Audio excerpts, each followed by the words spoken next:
నిన్న అఖండ 2 సినిమా చూడడం జరిగింది.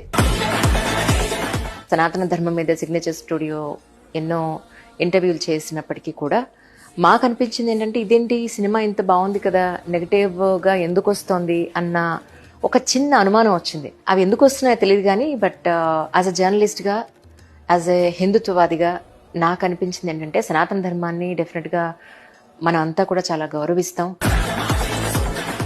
సినిమాలో ఎంత అద్భుతమైన ఎలిమెంట్స్ ఉన్నాయంటే అమ్మ అనే ఒక సెంటిమెంట్ మనకి ఏ సినిమా అయినా కూడా చాలా అద్భుతంగా పండుతుంది. అలాంటిది ఈ సినిమాలో లాస్ట్ మినిట్ చూపించిన దైవత్వానికి అమ్మతనానికి మధ్య ఉన్న ఆ కొడుకుగా ఉన్న ఆ సెంటిమెంట్ అద్భుతంగా పండింది. కళ్ళలోంచి నీళ్ళు వచ్చాయి.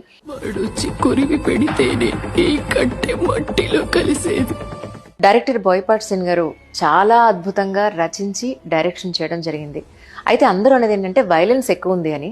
మరి ప్రకృతికి కోపం వస్తే ఎలా ఉంటుందో, భగవంతుడికి కోపం వస్తే ఎలా ఉంటుందో, ఫైటింగ్ సీన్స్ అక్కడక్కడ బిట్స్లా వాడి అది మీకు ఫన్నీగా అనిపిస్తుంది. ఎందుకంటే టోటల్ సినిమా మీరు చూసి ఉండరు కాబట్టి. చూసి ఉంటే ఆ ఫీల్లో మనం వెళుతున్నప్పుడు ఎక్కడా కూడా ఇది అతిగా అనిపించదు. సో సినిమా నిజంగా చాలా బాగుందండి.